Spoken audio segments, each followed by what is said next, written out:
RPG A Day 2024. We are now question 22, I guess. This is a notable NPC. I have one. I think I've talked about him maybe once in a while. In English, though. In French, he came up quite often. But I think he left his mark on, I can say, a generation of young players that came to the library. He's called Johan. He is a knight, well, a fallen knight, because he betrayed his kingdom to serve evil.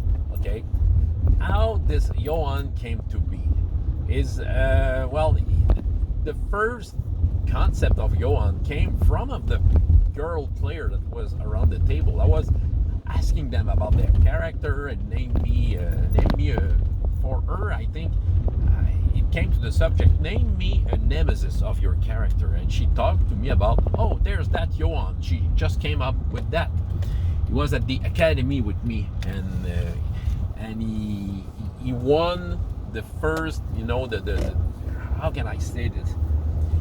He was graduated through cheating. Okay, he cheated to be graduated, and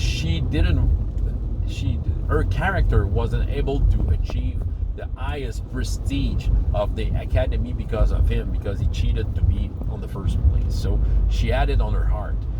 It began like that, like some sort of a high school rivalry, but it became to be more than that, because the campaign began that Johan wanted to recruit the group to do something, but he was serving evil. That's what they found about in the campaign. So they defeated him, but he was able to escape. So he became the fallen knight of the nation. He was the knight, and then he lost his titles.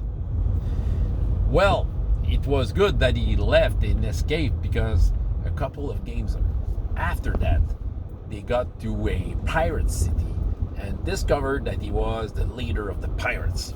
So he was there, and they needed him in order to succeed what they were doing at this place. I don't remember what the adventure was, but they needed him. So they hated him, but they needed him at the same time.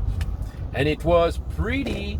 it was tasty for me, though, because they really wanted to kill him, but they couldn't, because they would lose some precious informations. And once again, he tried to betray them, to steal them whatever they were carrying. So and after that, he got out. He escaped. So Johan was kind of he was a pain in the ass, always escaping. And what is particular with library groups is that they are not that stable. You can have players who will come a couple of sessions. At some point, they just decide that they are not interested in the activity anymore, and someone else take their place, and it's kind of a cycle. So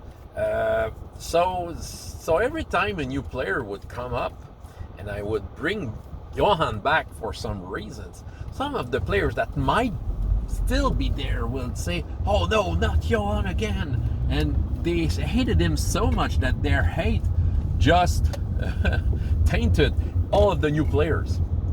And then they have something with Johan just go away as usual, and after that he would come back a couple of sessions later, and some of the first generation player wouldn't be there anymore, but I would bring up Johan, and just the hate would still be there. For some reasons, one of the player would remember something Johan did in the past, and okay, so when they finally defeated Johan, it was all a batch of players who had nothing to do with what happened when he first came. Okay, the first couple of sessions, there were no players left, and they were all new players. Maybe it was about 2 generations of players after maybe 2-3 years, and they defeated Johan, and they were so happy. But every time Johan came, it had its effect. They were so angry at him. So that's why he's a notable non-player character, because he was so fun to bring, and just to see the hate for no reason, because some of the players didn't know what Johan was until he began to make some stuff that they hated. But just to name him, it brought a lot of passion around the table. So Johan, the following night, the prince of the pirates and other things, finally defeated, was a notable non-player character. That was my answer.